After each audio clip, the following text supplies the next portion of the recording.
Good evening everybody, thank you very much for joining in. This is 55th in the series where we're going to speak about one of the critical topics in the world of investment banking, which is known as total return swap.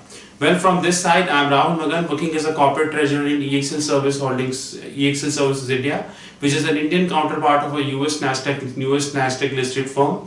At the same time, I'm also acting as a treasury trainer and business consultant for various forums across the world. I'm also acting as a virtual treasurer for various companies in India. My first book, which is Foreign Exchange, which is Options for Risk Free Portfolio, already published in New York. Second, which is Techniques to Hedge Your Interest Rate Exposure, scheduled to be published in Singapore and Australia in December 2014.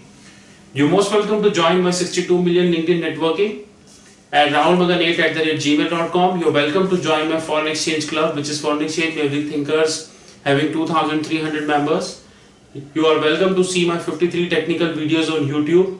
You're welcome to see the same at Dailymotion, and also welcome to see on my join my recent Facebook networking page, which is Foreign Exchange Every Thinkers. Well, today I'm again stressing we're going to speak about this is the first part of total return swap. We're going to cover the three parts of total return swap. Now, total return swap play a very critical role in the world of investment banking. Basically, this is nothing but enjoying the benefits of an asset which you do not own. However, total return swap would further categorize into various parts. Now, this is the first part of total return swap. Now, total return swap would have several counterparties and would have several floating rates. Now, take an example. You have a bank. Simplistically assuming, I am assuming bank as JP Morgan Singapore. Now, JP Morgan Singapore is having a reference asset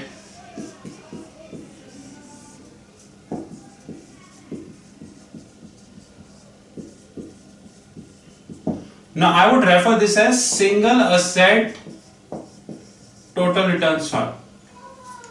Now JP Morgan Singapore is having a reference asset which is generating a dividend income to JP Morgan.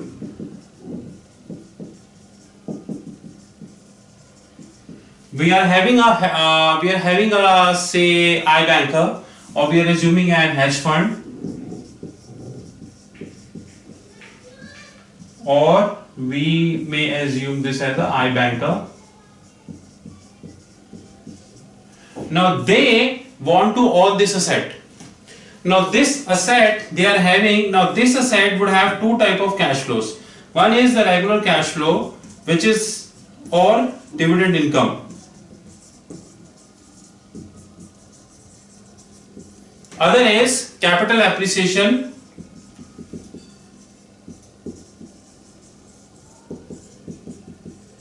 or depreciation. Now I want to put a hash asterisk here, because that hash asterisk pertains to a term which is known as intrinsic value. The rationale here is there was a time when Apple share price was trading at $1,000 per share, but this wasn't an intrinsic value. Today the Google share price is trading at $500 per share. This is not an intrinsic value. So intrinsic value is altogether different than the fair value. Now this hedge fund would like to obtain the benefit of that. Now this hedge fund is coming to JP Morgan Singapore, and JP Morgan Singapore agreed to transfer the cash flows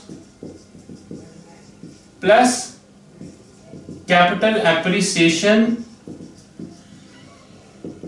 to this hedge fund. On the other hand, he is ready to say L plus few basis point, and I am assuming L as $L. Now this basis point would further divide it into two parts. This is known as credit rating. If credit rating is very high, then this basis point would be very low.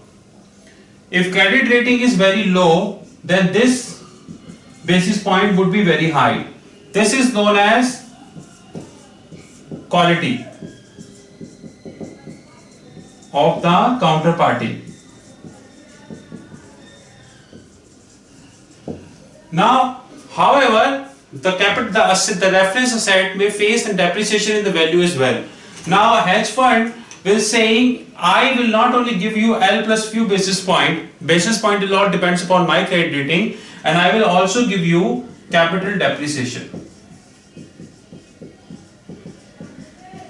Now please be note that the ownership of the asset is still in the hands of JP Morgan Singapore and would remain in the hand of JP Morgan Singapore. So basically the total return swap is a kind of structure wherein you don't own the ownership. However, you would be able to enjoy the benefit of that asset. Now this is known as single asset total return swap when you are dealing in a single asset. In order to summarize that, you have a bank who is having a reference asset. You have a hedge fund who want to enjoy the benefit of the asset.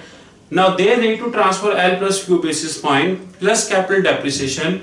This bank, JP Morgan Singapore, is ready to give capital flows plus capital depreciation. Now if higher the credit rating, lower would be the basis point, and lower the credit rating, higher would be the basis point. If there would be capital depreciation, then he would pay. If there would be capital appreciation, and then he would pay. Please be note that such capital appreciation and such capital depreciation is subject to hash, which is very much technical term, which is intrinsic value. Both the bank, which is JP Morgan Singapore, have to check with hedge fund, and they have to decide what should be an intrinsic value. This is nothing but a simplistic example which is known as total return swap.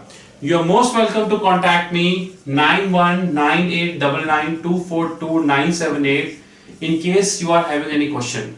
But before winding up, I would like to stress the fact that total return swap play a very critical role in the world of foreign exchange. Thank you very much.